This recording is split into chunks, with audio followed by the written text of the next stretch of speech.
They banned his soup can trick. They called it reckless. They said no real sniper would ever strap a tin can to the end of his rifle.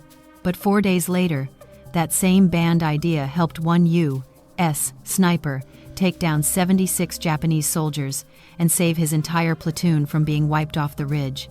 This is the true story the field manuals never told.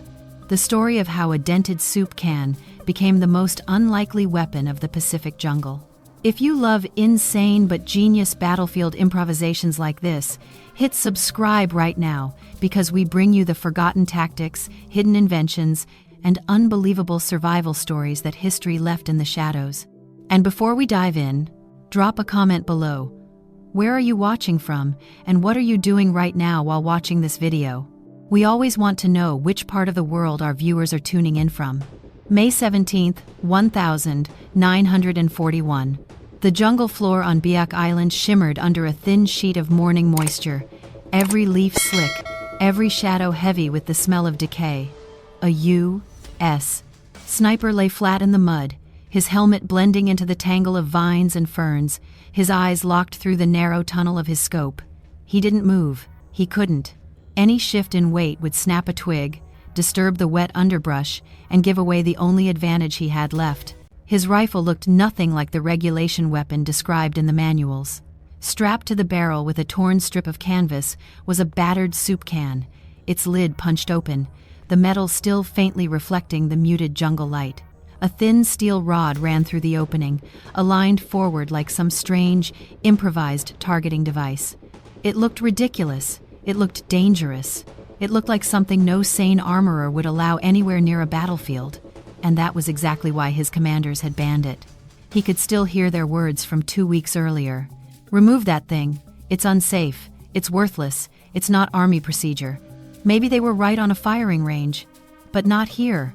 Not in this suffocating green labyrinth where Japanese infantry slipped between trees like ghosts, where visibility dropped to mere yards, and sunlight broke through the canopy in fractured, blinding shafts.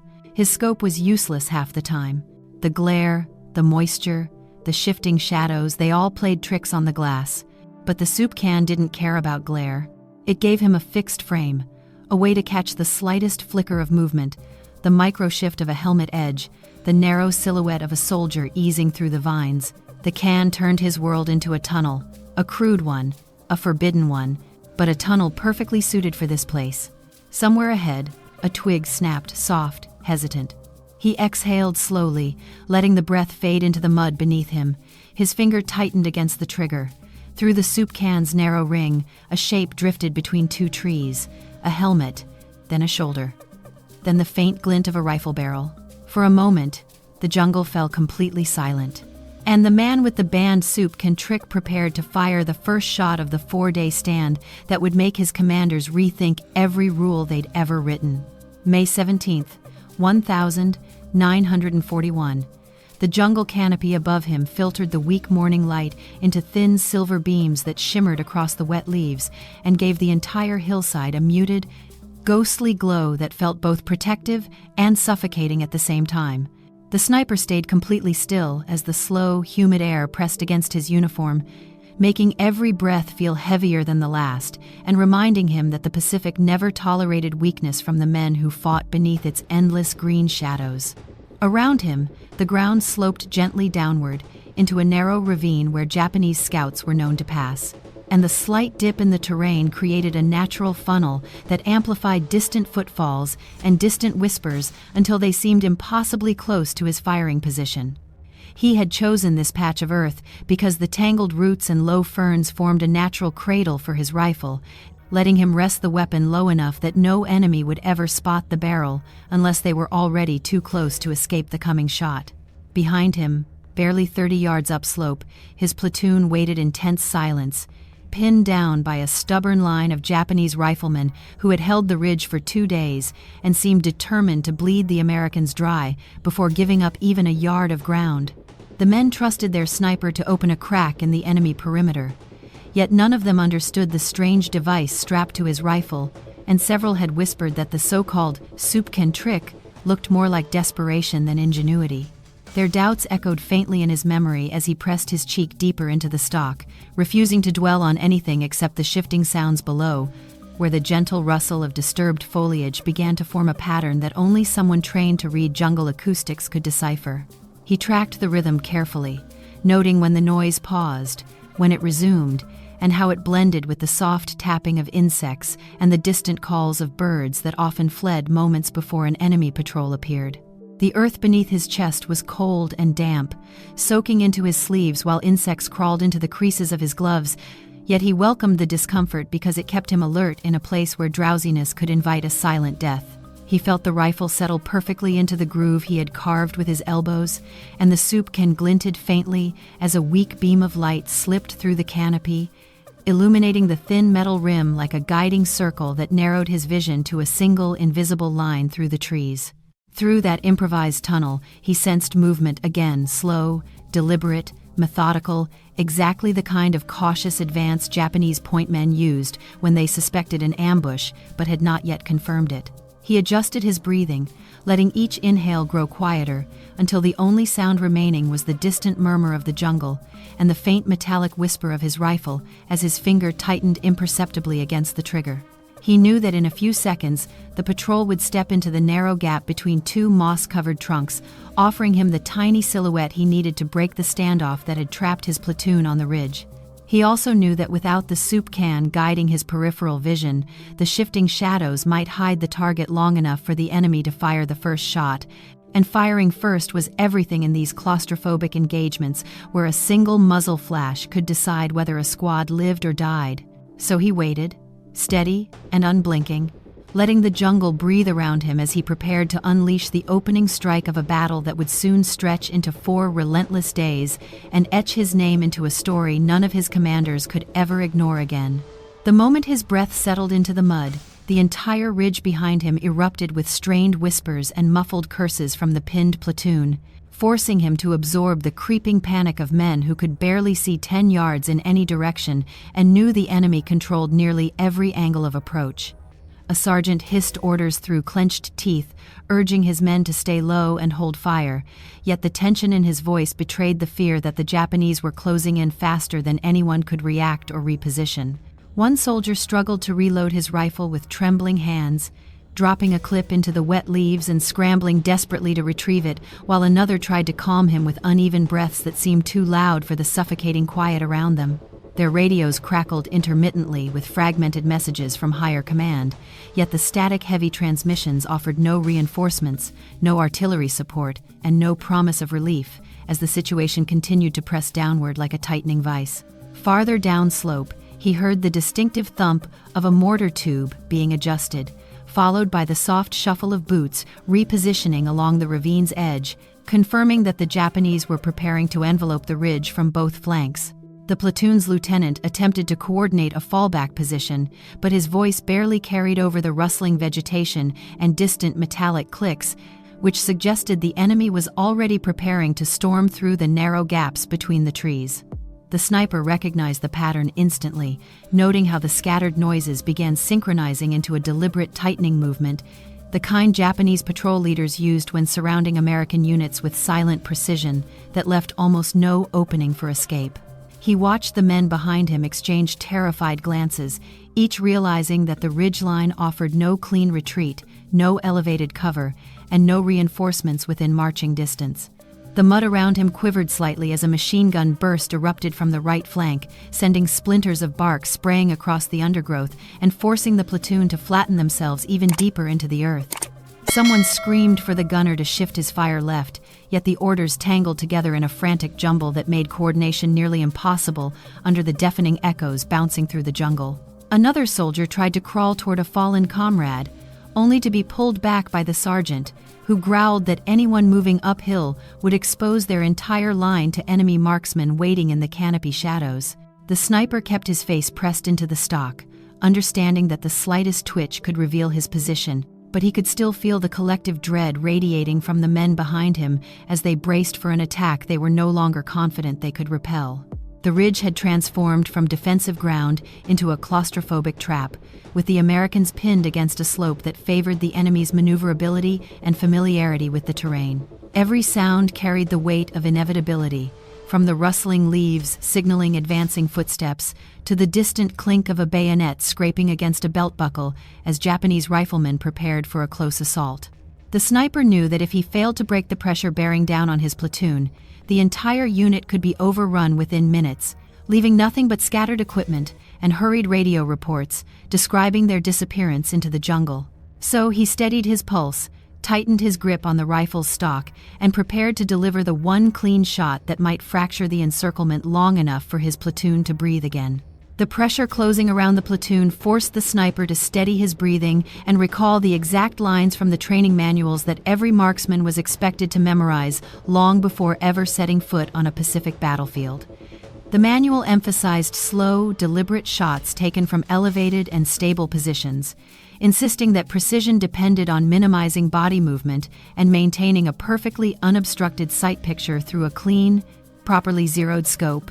It instructed shooters to avoid firing from low, compromised angles because the uneven terrain could distort elevation estimates, making each bullet's arc unpredictable and dangerously inconsistent at jungle combat ranges. Instructors at the stateside ranges repeated these points until they became instinct, drilling recruits relentlessly as they practiced adjusting for wind, humidity, and distance under carefully controlled conditions that bore little resemblance to the chaotic reality he now faced. According to doctrine, no marksman was ever supposed to modify the rifle's barrel or obstruct its forward line of sight with foreign objects, since even minor attachments could create unpredictable shifts in point of impact and potentially damage the weapon under prolonged use. The book explained that unnecessary gear invited mechanical failures, complicating the simple, repeatable movements that defined proper American marksmanship and protecting soldiers from the hazards of improvised experimentation. Every page reinforced the idea that consistency kept men alive, urging them to trust their optics, trust their training, and trust the procedures that had been refined through decades of prior conflicts and field reports. Yet, as he lay pressed into the wet earth with the jungle swallowing every point of reference, he recognized that none of those carefully crafted rules accounted for the fractured light, shifting shadows, and deceptive silhouettes that defined the Pacific's dense vegetation. The jungle turned his scope into a liability rather than an asset, flooding the glass with reflections whenever the sun filtered through the canopy at just the wrong angle, blinding him with sudden bursts of glare that erased entire sections of the enemy's approach. The manual told him to wipe moisture from the lens frequently, but the constant mist rising from the forest floor had already fogged the edges, and every attempt at cleaning the glass only smeared the condensation into broader distortions that made target identification nearly impossible. The recommended shooting posture, stable, upright, and anchored behind a sandbagged rest, was laughably unrealistic here, where he could barely raise his head without risking a bullet from a Japanese marksman who understood this terrain far better than any American soldier. The idealized firing positions illustrated in the manual seemed almost naive compared to the contorted, suffocating angle he now occupied, with his ribs digging into the mud and his elbows braced against roots to keep his rifle steady. He remembered his instructor's stern warning that deviation from approved methods invited disaster, yet disaster was precisely what surrounded him now as the enemy's quiet advance tightened around the ridge with predatory patience. If he followed the manual, he would have no clear targets, no stable opening, and no meaningful way to break the encirclement, threatening his platoon's survival. The flawless technical diagrams had never accounted for a battlefield where sound traveled unpredictably, where visibility changed by the second, and where the enemy could vanish behind a single broad leaf before reappearing 3 yards to the left. As he watched shadows ripple across the ravine's edge, he understood that the rules designed to save his life were now limiting his ability to save anyone else's, urging him toward predictable methods that the Japanese had long since learned to exploit with ruthless efficiency. And so, with the ridge creaking under the weight of approaching footsteps and his platoon fighting the rising fear behind him, he accepted the unavoidable truth that the manual's world and the jungle's world were not the same, and only one of them offered any chance of keeping the encirclement from tightening into a noose around all of their throats. The longer he lay in the soaked earth, the clearer it became that the real obstacle he faced was not enemy marksmanship but the jungle itself, a living labyrinth that warped every textbook principle until the carefully crafted rules from his training dissolved into impractical theory. The dense foliage fragmented light into countless flickering shards that blurred his depth perception, making it nearly impossible to judge range with the precision the manual demanded under ideal firing conditions back in the States. Every passing moment added another thin film of moisture to his rifle stock, softening his grip and subtly shifting the weapon's balance in ways no classroom drill had ever prepared him to counter in a real combat environment. Even his breathing rhythm, once second nature during range qualifications, faltered in the oppressive humidity, forcing him to constantly recalibrate the subtle rise and fall of his chest to avoid disturbing the rifle's fragile alignment. The ground beneath him, uneven and tangled with roots, refused to offer the stable platform the manual insisted was essential for accurate long-distance engagement, leaving him to improvise a firing posture that hovered somewhere between a crawl and a contortion. Worse still, the Japanese exploited these same environmental quirks with ease, moving silently through the ravine with a familiarity that turned every fallen branch into potential camouflage and every shadow into a hiding place from which they could observe American movements undetected. He realized that by the time he acquired a target through his fogged scope, the enemy had often shifted position entirely, disappearing into the undergrowth before he could settle into a steady firing cadence. This constant dance between movement and misalignment created a hidden time delay that no doctrine acknowledged, a delay long enough to turn a sniper's technical precision into a liability rather than a survival asset. Even the sounds betraying enemy movement suffered under the jungle's manipulation, arriving distorted and directionless after bouncing unpredictably across trunks, vines, and the sloping walls of the ravine. The manual taught that sound triangulation strengthened situational awareness, yet here, those same principles produced confusion and hesitation as echoes overlapped and blended until friend and foe became indistinguishable in the acoustic haze. The Japanese understood this weakness intimately, often advancing in staggered microsteps that disrupted audible patterns, denying American troops the warning cues they relied on in open terrain engagements. The sniper recognized that these tiny environmental distortions added up to a catastrophic disadvantage, forcing him to operate at a near-constant deficit while the enemy maneuvered with calculated patience only a native familiarity with the jungle could provide. He understood then that the true problem was not a flaw in the rifle or a failure in his training, but a fundamental mismatch between doctrine and environment, a mismatch so severe it rendered conventional technique almost useless in the very moment his platoon most needed a decisive shot. The rules assumed clarity, stability, and predictability, yet the jungle offered none of these qualities, presenting instead a shifting mosaic of obstacles that punished hesitation and erased the structured decision-making processes drilled into every American soldier.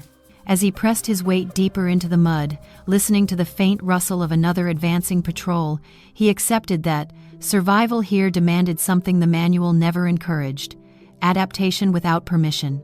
He would need a method that matched the jungle's chaos rather than resisted it, a method that reduced variables instead of magnifying them, and he knew that the answer to that problem rested not in any regulation, but in the battered soup can strapped defiantly to the front of his rifle.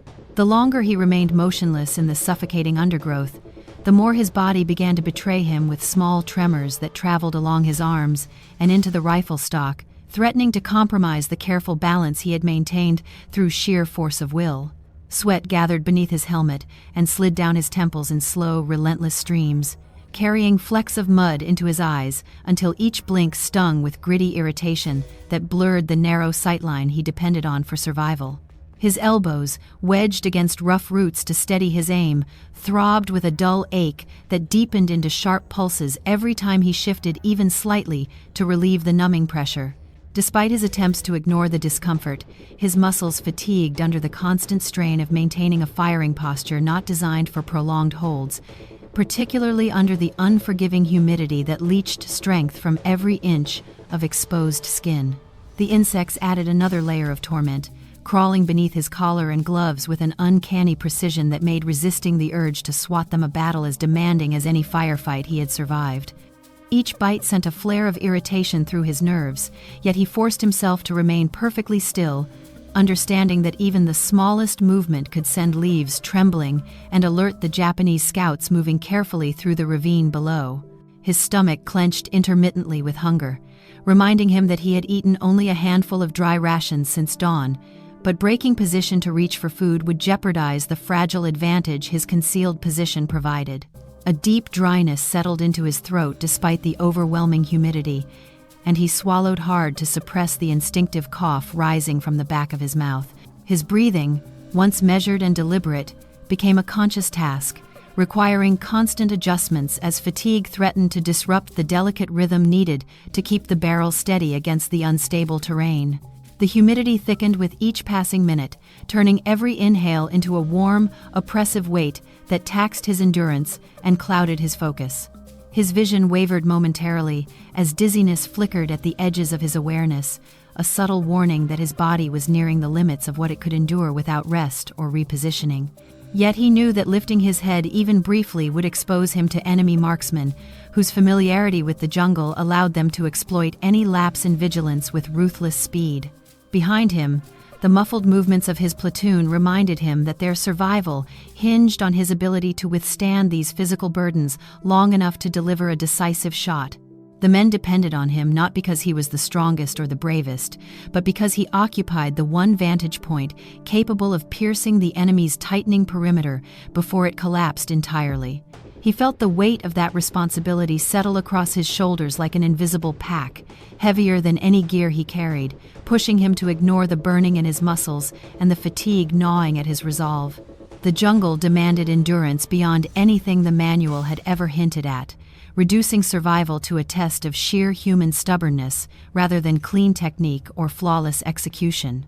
As the pain in his joints sharpened and his vision narrowed once more through the battered soup can's improvised frame, he accepted that his body would eventually falter, but not before he forced it to give him the single opening he needed to save the men behind him.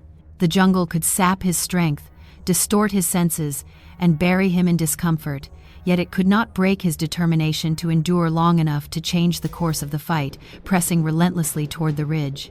As exhaustion pressed deeper into his shoulders and the jungle continued shifting with quiet, predatory patience, his gaze drifted momentarily toward the shallow depression beside his firing position where a discarded ration wrapper clung to a half-buried soup can left over from yesterday's hurried meal. The can's dented surface caught a faint glimmer of filtered sunlight, producing a thin, reflective arc that hovered in the air like a fragile signal cutting through the murk, and for a brief second, he found himself watching that glint instead of the wavering shadows below. He remembered kicking the can aside earlier, irritated by its metallic rattle against the roots, yet now its accidental placement allowed him to notice how its circular opening framed a narrow slice of the ravine in a strangely precise way that his fogged scope had repeatedly failed to provide. The sensation struck him unexpectedly, not as a fully formed idea but as a whisper of possibility, a subtle hint that the jungle itself might be offering him a tool hidden in plain sight. He studied the object more carefully, allowing his tired eyes to trace the curve of the rim, the uneven dent near the top, and the stark contrast between its dark interior and the bright halo created by the thin strip of reflective metal around the edge. Something about that contrast called to him, especially as the shifting shadows beyond the can lined up for a fleeting moment and produced a clearer sense of depth than anything he had managed through his scope that morning. He realized that the can's narrow opening restricted peripheral distractions, funneling his focus into a tight visual corridor that minimized glare, reduced depth distortion, and provided a stable boundary against which he could judge subtle movements in the terrain. The idea emerged quietly, almost reluctantly, but once it formed, it refused to leave, lingering like a persistent echo each time he glanced at the battered piece of metal. His mind drifted back to a memory from basic training when an older instructor had mentioned, half-jokingly, that early marksmen learned to aim through crude pipe sections or carved wooden tubes before standardized optics became widely available. At the time, the anecdote seemed irrelevant, almost comical, yet now it resurfaced with surprising clarity, as if reminding him that precision did not always depend on expensive glass but rather on the ability to simplify a chaotic field into something manageable. The soup can offered precisely that kind of simplicity, though in a form no manual would ever endorse and no officer would ever consider acceptable for regulated battlefield use. He understood that attaching it to the rifle could introduce unpredictable shifts, but he also knew that unpredictability already dominated every aspect of jungle combat, making the manual's warnings feel more symbolic than practical in the moment. As he observed the ravine once more through the can's narrow frame, he noticed a faint ripple of movement he had previously missed, confirming that the object's crude geometry was compensating for the environmental distortions that had plagued his optics for hours. His breath caught slightly, not from excitement but from a quiet recognition that this improvised discovery might provide the one advantage the jungle had repeatedly denied him since dawn. There was no triumph in the realization, only a calm, focused acceptance that the battlefield had forced his hand and provided a tool far removed from anything sanctioned by regulation. The can was dented, dirty, and utterly unmilitary. Yet in that moment it represented the clearest path toward regaining control of a situation slipping rapidly toward disaster.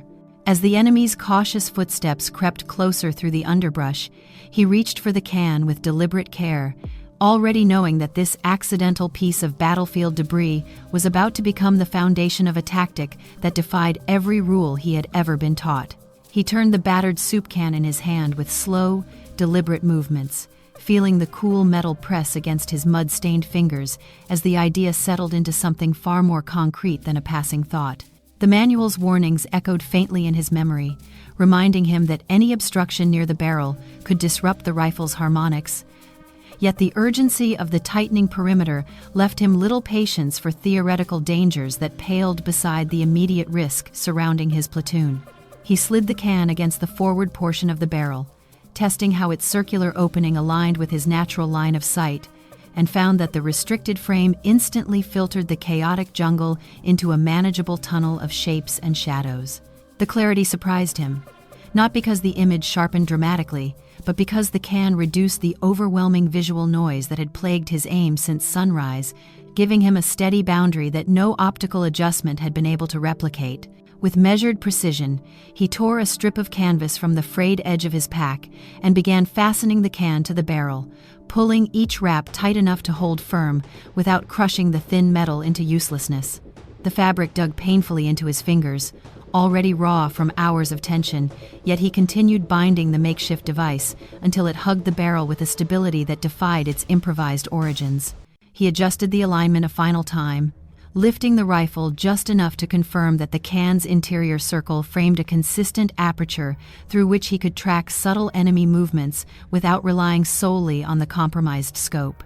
A faint thrill of apprehension traveled through him, not from fear of the enemy, but from the undeniable knowledge that he was now acting in direct violation of regulations that forbade untested modifications on combat rifles. He remembered his lieutenant's earlier disapproval, delivered in a sharp whisper that accused him of recklessness and threatened disciplinary action if he ever attempted such a stunt again. But the memory felt distant and irrelevant beneath the pressing reality of the moment. What mattered now was the cluster of footsteps edging closer through the ravine, each soft crunch of leaves suggesting that the Japanese scouts were preparing to probe the ridge with a level of precision that could unravel the platoon's fragile defensive line. The soup can, for all its absurdity, offered a chance to intercept that movement before it developed into a coordinated assault, and any hesitation would only invite disaster upon the men depending on him. As he settled back into position, the can's metal rim caught a slim thread of filtered sunlight, illuminating the improvised ring with just enough contrast to sharpen the silhouettes drifting cautiously between the trees. He pressed his cheek against the stock, noting how the restricted sight path forced his attention onto the most relevant segment of the ravine while eliminating the distracting flickers that had repeatedly drawn his aim off target earlier in the day. The jungle no longer felt like an unmanageable swirl of motion, but rather a series of controlled entry points that he could monitor through the can's narrow aperture. In that instant, he understood that the device did more than compensate for environmental distortions. It redefined the battlefield into something he could predict, measure, and ultimately manipulate.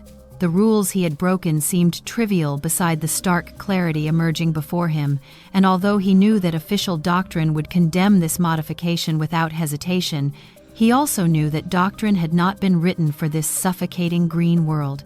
As he locked the rifle into place and steadied his breathing once more, he accepted without reservation that the manual could no longer dictate his choices, because survival, his and everyone's behind him, now depended on the simple, undeniable truth that sometimes the only functional tactic came from refusing to obey the rules designed for a different kind of war. The moment he settled his cheek against the stock again, the soup can's narrow aperture transformed the chaotic tangle of shadows into a single coherent frame where movement revealed itself with stark, undeniable clarity that he had never achieved through the fogged scope.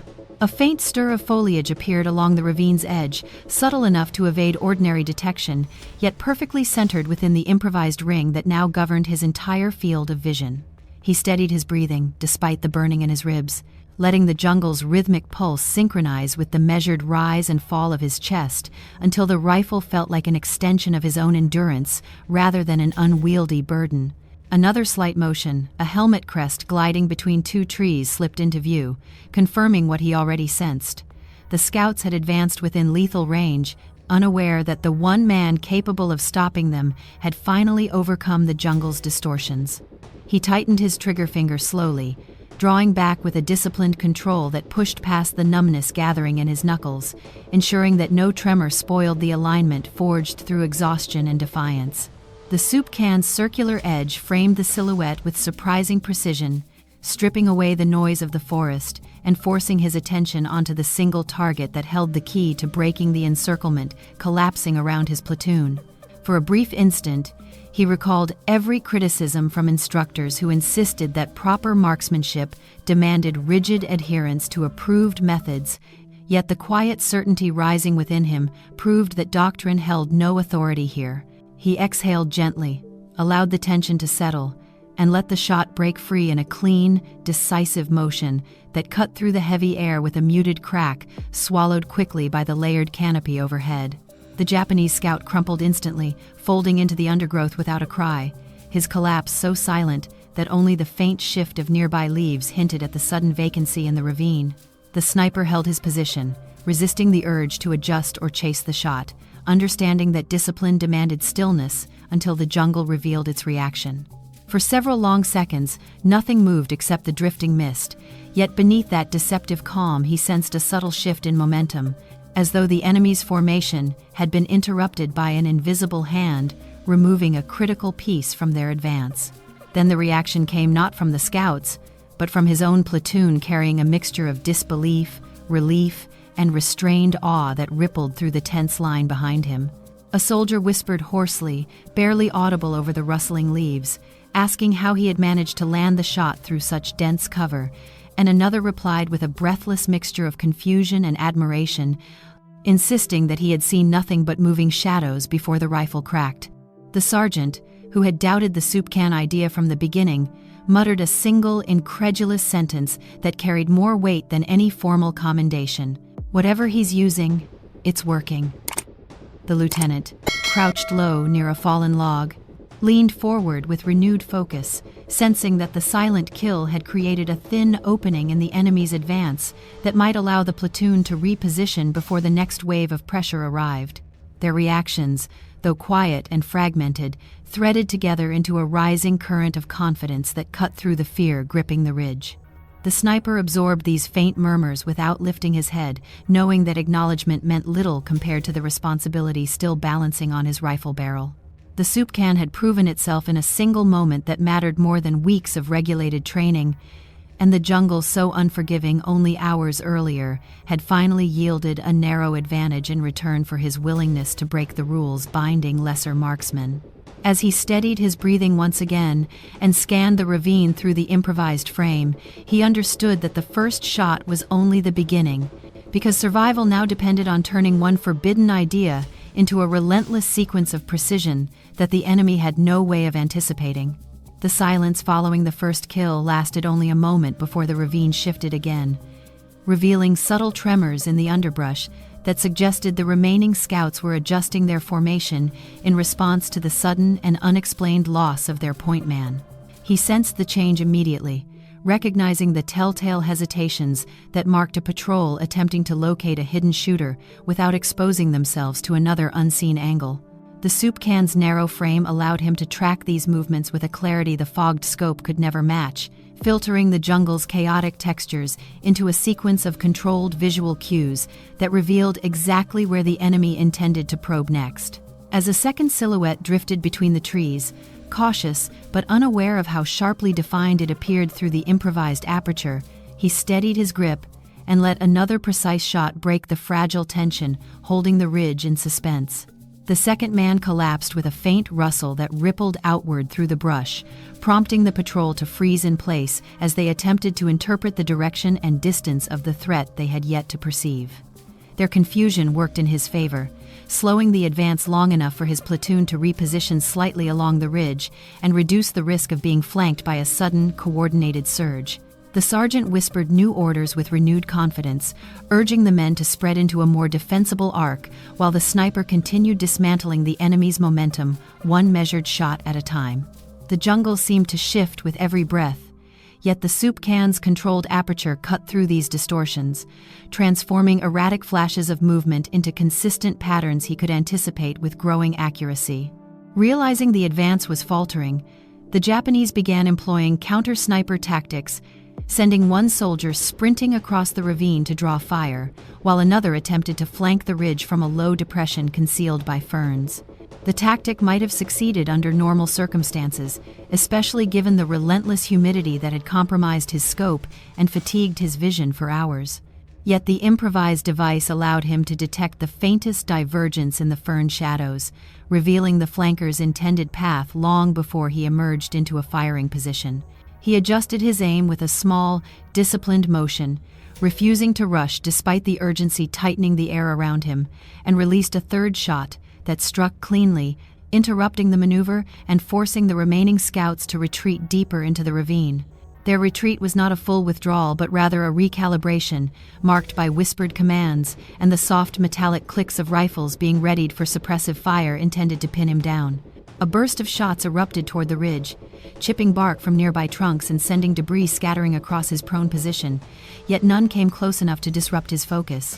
The soup can vibrated slightly under the concussive force, but the narrow ring remained aligned, providing him a stable frame through which he watched the muzzle flashes bloom and fade like brief sparks in the dim, filtered light. He waited patiently, knowing that suppressive fire often preceded a more coordinated push, and when one rifleman exposed himself for a fraction of a second to adjust his angle, he answered with another silent, decisive strike. With each kill, the platoon behind him felt the pressure ease, their earlier panic dissolving into a cautious optimism as they realized the encirclement was beginning to fracture under the weight of one man's defiant ingenuity. The lieutenant signaled the men to hold position and conserve ammunition, trusting that the sniper's steady dismantling of the patrol would grant them precious minutes to fortify the ridge's weakest points. The jungle's oppressive weight remained, and the danger had not vanished, yet the momentum had undeniably shifted as the enemy's advance lost cohesion under the mounting, inexplicable losses. As he steadied his breathing once more and prepared to track the next subtle ripple of foliage, he understood that the soup can trick had evolved from a desperate gamble into the defining edge of a fight that now depended entirely on his ability to maintain this escalating rhythm of precision. Across the next 4 days, the ridge became a battleground defined not by sweeping assaults or overwhelming firepower, but by the relentless rhythm of one sniper who refused to surrender ground to an enemy determined to break the American line through sheer persistence. Each dawn brought new waves of Japanese riflemen probing the ravine with calculated precision, attempting fresh angles of approach in hopes that exhaustion or fear might finally crack the invisible barrier, denying them a foothold on the hillside. Yet every attempt dissolved into confusion as the sniper's shots carved small but decisive losses into their ranks, each impact arriving with unnerving accuracy that disrupted their formations before they could gather enough force to overwhelm the weakened platoon. With every hour he endured, the soup can's improvised frame continued to expose movements that would have otherwise gone unnoticed, granting him a clarity that neither fatigue nor humidity could fully erode. By the second day, the Japanese had shifted strategies, relying on dispersed teams advancing in staggered patterns designed to conceal their exact numbers and break the predictable cadence of their earlier approaches. They attempted faint calls to lure him into revealing his position, deployed brief suppressive bursts to force him into hasty shots, and even sent individual runners sprinting through the ravine to draw fire and mark the barrel's location. Yet each tactic failed, because the soup can's narrow ring allowed him to ignore distractions and focus solely on the subtle, deliberate movements that revealed genuine threats before they matured. His shots remained patient, measured, and devastating, cutting through the undergrowth with the same quiet finality that had ended the first scout's life on the morning the battle began. By the third day, his platoon had fully reorganized around the advantages his marksmanship created, repositioning along the ridge to reinforce weak points, while trusting the sniper to disrupt any enemy attempt to concentrate force. Morale, once threatened by the fear of imminent encirclement, began to rise in cautious increments as soldiers realized that the enemy's rhythm had shifted from coordinated aggression to hesitant probing, driven by uncertainty and attrition. The sergeant, once skeptical of the improvised modification, now directed men with renewed energy, confident that the ridge could be held as long as the sniper continued delivering the quiet, decisive impacts that kept the Japanese advance off balance. Even the lieutenant, hardened by weeks of brutal island fighting, allowed himself to believe that the desperate stand might outlast the waves pressing steadily against their diminishing ammunition. By the fourth day, the pattern solidified into a grim equilibrium. The Japanese pushed with smaller, more frantic groups, and the sniper answered with precision honed through exhaustion, resolve, and the unwavering focus provided by the unlikely device strapped to his rifle. As the final patrol attempted a desperate charge up the ravine, their movements betrayed by the shifting ferns and fractured morning light, he delivered a rapid succession of shots that shattered the attack before it reached the midpoint of the hill. When the last man fell, silence settled across the ravine like a long-withheld breath finally released, signaling the end of the assault that had threatened to erase the platoon entirely. Only then did the lieutenant crawl forward, counting the motionless shapes below with a slow disbelief that bordered on reverence. The tally confirmed what none of them would have dared imagine 4 days earlier: 76 enemy soldiers, each brought down by a sniper fighting through exhaustion, hunger, and fear with a makeshift sight that defied every regulation he had ever been taught. The ridge held, the encirclement broke, and the platoon survived, not because of overwhelming firepower or flawless doctrine, but because one man refused to abandon an idea the army had dismissed as reckless. As the men gathered around him with quiet gratitude, the battered soup can still hanging from his rifle, they understood that the device once mocked and forbidden had become the unlikely hinge upon which their survival had turned. When the ridge finally fell silent and the acrid smell of gunpowder drifted away on a weak afternoon breeze, the sniper remained motionless for several minutes, unsure whether the absence of movement represented genuine safety or merely another deceptive lull crafted by a patient enemy. Only when the lieutenant placed a steady hand on his shoulder did he allow his muscles to relax, releasing 4 days' worth of tension that had fused into the rigid posture holding him together through exhaustion, fear, and stubborn determination.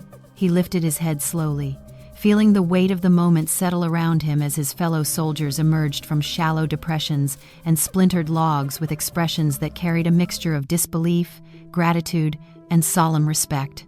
The battered soup can still clung to his rifle barrel, its dented frame smeared with dirt and cordite, a quiet reminder that survival had hinged on a decision no field manual would ever acknowledge.